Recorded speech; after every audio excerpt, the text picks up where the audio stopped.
Hello viewers, welcome back to our channel. ఎలా ఉన్నారండి అందరు? నాకు ఒకసారి కమెంట్ సెక్షన్లో తెలియచేయండి. నేనైతే చాలా బాగున్నానండి.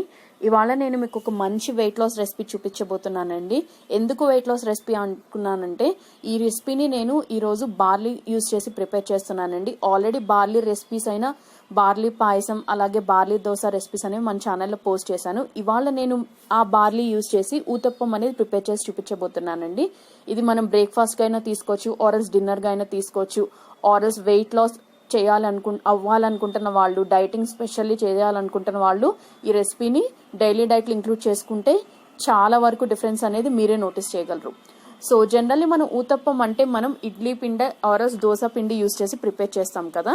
సో ఇప్పుడు నేను చూపించబోయే ఈ బార్లీ ఊతప్పంని ఒక్కసారి మీరు ట్రై చేస్తే డెఫినెట్గా మీ ఇంట్లో అందరికీ నచ్చుతుందండి. ఇక్కడ నేను స్టాండర్డ్ మెజర్మెంట్ కోసం ఒక స్మాల్ టీ గ్లాస్ అనేది తీసుకున్నానండి. సో ఫస్ట్ మనకు కావాల్సిన ఇంగ్రీడియంట్స్ ఏంటంటే, ఆ టీ గ్లాస్తో నేను 2 full glasses ఆఫ్ బార్లీ గింజలు తీసుకున్నాను, అలాగే 1 full glass ఆఫ్ మినపప్పు తీసుకున్నాను, అలాగే 2 full glasses ఆఫ్ ఇడ్లీ రవ్వ తీసుకున్నాను, అలాగే ఒక 1/2 glass ఆఫ్ మరమరాలు తీసుకున్నాను, అలాగే 1/2 glass ఆఫ్ అటుకులు అనేది తీసుకున్నాను. ఈ మరమరాలు అటుకులు అనేది కంప్లీట్లీ ఆప్షనల్ అండి. మీరు ఇన్ కేస్ కావాలి అనుకుంటే రెండు 1/2 glasses కాకుండా ఫుల్ గ్లాస్ ఆఫ్ మరమరాలైనా తీసుకోవచ్చు, ఆర్ఎల్స్ ఫుల్ గ్లాస్ ఆఫ్ అటుకులైనా తీసుకోవచ్చు, ఆర్ఎల్స్ నేను తీసుకున్నట్టు కాంబినేషన్ అయినా తీసుకోవచ్చు. ఇంగ్రీడియంట్స్ మళ్ళీ చెప్తున్నానండి. 2 గ్లాసు బార్లీ సీడ్స్కి 1 గ్లాస్ మినపప్పు, 2 గ్లాసులు ఇడ్లీ రవ్వ. సో ఫస్ట్ నేను ఏం చేశానంటే, ఒక వెడల్పుగా ఒక పెద్దగా ఉన్న గిన్నె తీసుకుని అందులోకి బార్లీ సీడ్స్ అలాగే మినపప్పు అనేది యాడ్ చేసేసానండి. అలాగే ఇంకొక గిన్నెలోకి నేను తీసుకున్నటువంటి ఇడ్లీ రవ్వ అనేది వేసాను, అలాగే ఇంకొక గిన్నెలోకి నేను తీసుకున్నటువంటి మరమరాలు అటుకులు అనేది వేసేసాను. సో 3 గిన్నెల్లో కూడా నేను సరిపడా వాటర్ అనేది పోసుకుని ఒక 2 times బాగా వాష్ చేసుకున్నానండి. రవ్వని ఒక్కసారి వాష్ చేయండి సరిపోతుంది. సో వాష్ చేసుకుని మనం దానిలో ఉన్న ఎక్సెస్ అంటే ఇంప్యూరిటీస్ అవన్నీ ఏమైనా ఉంటే అదంతా ఒకసారి వంపేసుకుని మళ్ళీ ఫ్రెష్గా వాటర్ అనేది పట్టుకుని మనం 8 గంటల పాటు నానబెట్టాలండి. అది maximum soaking time. Minimum 5 hours అన్న నానబెట్టాలండి. మినపప్పు, బార్లీ గింజలు అలాగే ఇడ్లీ రవ్వ అనేది మినిమం 5 hours నానబెడితే సరిపోతుంది. In case plenty of time ఉంటే మీరు ఓవర్ నైట్ నానబెట్టేసుకోవచ్చు. అంటే 8 గంటలు నానబెట్టుకుంటే ఇంకా చాలా బాగుంటుంది. కానీ అటుకులు మరమరాలు మాత్రం 1 గంట మాత్రమే నానబెట్టుకుని తర్వాత అందులో ఉన్న ఎక్సెస్ వాటర్ అనేది వంపేసేయండి. సో ఇక్కడ నేను మార్నింగ్ అంటే ఆఫ్టర్నూన్ నానబెట్టానండి. అరౌండ్ 1 o'clock అలా నానబెట్టాను. నానబెట్టి ఈవినింగ్ అరౌండ్ 7 o'clockకి నేను దాన్ని మిక్సీ జార్కి వేసుకుని మిక్సీ పట్టాను. సో ఫస్ట్ మిక్సీ జార్లో ఏం చేయాలంటే, మినపప్పు అలాగే బార్లీ గింజలు ఉన్నాయి కదా, ఆ రెండింటిని ఒక మిక్సీ జార్కి యాడ్ చేసి దాన్ని ఒక స్మూత్ ప్యూరీ లాగా మనం బ్లెండ్ చేసుకోవాలి. అవసరం తగినట్టు వాటర్ అనేది పోసుకుని. మీరు 8 hours నానబెట్టినా 5 hours నానబెట్టినా మీకు ఆ బార్లీ సీడ్స్ అనేది బాగా ఫైన్ పేస్ట్లా అయితే అవ్వదండి. అంటే మనం మినపప్పు దోశ బ్యాటర్ ఉన్నట్టు మరీ అంత స్మూత్ టెక్స్చర్ అయితే ఏమీ రాదు. సో మీకు అది కొంచెం అంటే టెక్స్చర్ వైడ్ అది సాఫ్ట్గానే ఉంటుందండి, బట్ చూపులకి ఏంటంటే అది కొంచెం బరగ్గా ఉన్నట్టు అనిపిస్తుంది. బట్ ఊతప్పం అయితే చాలా ఆసమ్గా వస్తాయండి. సో ఫస్ట్ నేను ఆ మిక్సీ జార్లోకి వేసుకుని ఇలా పిండిని రెడీ చేసుకున్నాను కదా. ఇప్పుడు ఆ ఇడ్లీ రవ్వలో ఉన్న ఎక్సెస్ వాటర్ అనేది వంపేసి రవ్వని హ్యాండ్స్తో ఇలా పిండుతూ అందులో ఉన్న ఎక్సెస్ వాటర్ని స్క్వీజ్ చేస్తూ ఆ పొడి రవ్వని మాత్రమే నేను ఈ పిండిలోకి యాడ్ చేసుకుంటున్నాను. సో ఇందాక నేను మిక్సీ జార్లోకి బార్లీ గింజలు మినపప్పు వేసినప్పుడే అటుకులు మరమరాలు కూడా వేసేసానండి. సో ఆ మొత్తం మిక్స్ చేయగా వచ్చిన పిండిలోకి నేను ఇప్పుడు ఈ ఇడ్లీ రవ్వ అనేది కలిపి ఒకసారి బాగా మిక్స్ చేసుకుంటున్నాను. మిక్స్ చేసేసుకుని ఒక మూత పెట్టేసి నేను ఓవర్ నైట్ ఉంచేసాను. అంటే ఈ పిండిని నేను నెక్స్ట్ డే మార్నింగ్ బ్రేక్ఫాస్ట్కి యూస్ చేశానండి. సో నెక్స్ట్ డే మార్నింగ్ మూత ఓపెన్ చేసి చూస్తే చూసారు కదా, బాగా ఫర్మెంటేషన్ అనేది అయిపోయింది. పిండి అనేది బాగా రైజ్ అయింది, పొంగింది కదా. అంటే బాగా అది మనకి రెడీ అయిపోయింది పిండి అనేది ఊతప్పం ప్రిపేర్ చేసుకోవడానికి. సో ఒక గరిటె హెల్ప్ తీసుకుని ఒకసారి బాగా మిక్స్ చేశానండి అడుగు నుంచి. సో దానివల్ల మనకి ఏంటంటే ఆ పొంగటం మూలంగా కొంచెం బబుల్స్ అనేవి వస్తాయి కదా, సో అదంతా బాగా బ్లెండ్ అయిపోతుంది. సో ఇప్పుడు రిమైనింగ్ ఇంగ్రీడియంట్స్ మనకు కావాల్సింది ఏంటంటే ఈ ఊతప్పం ప్రిపరేషన్లో ఇక్కడ నేను టేస్ట్కి సరిపడా సాల్ట్ అనేది తీసుకున్నానండి. అలాగే 1 full tablespoon ఆఫ్ జీలకర్ర అనేది తీసుకున్నాను. ఒక 2 మీడియం సైజ్ ఉన్న గ్రీన్ చిల్లీస్ తీసుకున్నాను. ఇవి బాగా ఘాటుగా ఉన్నాయి, అందుకే నేను 2 మాత్రమే యూజ్ చేశానండి. మీరు తినే స్పైసీనెస్ బట్టి ఆ కౌంట్ అనేది ఇంక్రీజ్ ఆర్ డిక్రీజ్ చేసుకోండి.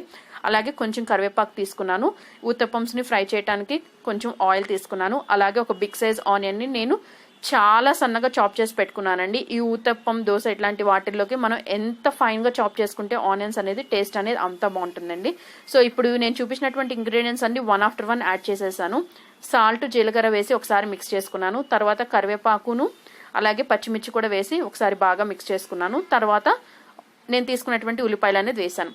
ఈ రెసిపీ ప్రిపరేషన్లో మీరు కావాలనుకుంటే తురిమిన క్యారెట్ తీసుకోవచ్చు, ఆరల్స్ సీడ్స్ రిమూవ్ చేసి సన్నగా చాప్ చేసి పెట్టుకున్న టొమాటోస్ తీసుకోవచ్చు, ఆరల్స్ సీడ్స్ రిమూవ్ చేసిన క్యాప్సికమ్ తీసుకోవచ్చు.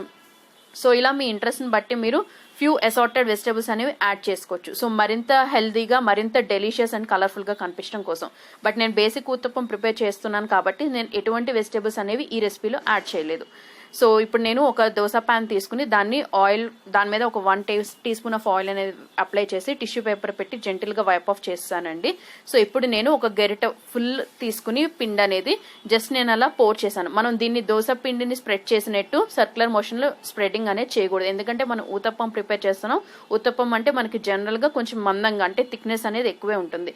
సో ఆయిల్ అనేది జస్ట్ ఫ్యూ డ్రాప్స్ మాత్రమే స్లైట్గా డ్రిజిల్ చేసుకోండి. డ్రిజిల్ చేసుకుని ఫ్లేమ్ని మీడియంలోకి ఉంచుకుని గోల్డెన్ బ్రౌన్ కలర్ వచ్చే వరకు దాన్ని ఉంచుకుని మంచి గోల్డెన్ బ్రౌన్ కలర్ వచ్చాక అదర్ సైడ్కి ఫ్లిప్ చేసుకుని అక్కడ కూడా అలాగే గోల్డెన్ బ్రౌన్ కలర్ వచ్చే వరకు వెయిట్ చేసి ఒక సర్వింగ్ ప్లేట్లోకి డిష్ అవుట్ చేసుకోండి. సో నాకు ఒక్క బ్యాచ్ అంటే ఒక్క ఊతప్పం కుక్ అవటానికి నాకు 1 to 1.5 minute టైం అనేది పట్టిందండి.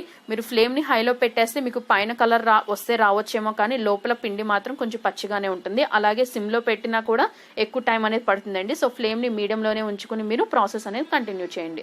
సో నేను దాని సర్వింగ్ ప్లేట్లోకి తీసుకున్నాక నెక్స్ట్ బ్యాచ్ నేను 2 ఊతప్పమ్స్ అనేవి వేసానండి ఎట్ ఏ టైం. సో మీరు తీసుకునే దోశ ప్యాన్ సైజుని బట్టి ఎన్ని ఊతప్పమ్స్ పడతాయో అన్ని మాత్రమే వేయండి. మరీ ఎక్కువ వేస్తే ఒకదానికి ఒకటి అంటుకుపోయి కార్నర్స్ అనేది పర్ఫెక్ట్ షేప్ అనేది రాదు.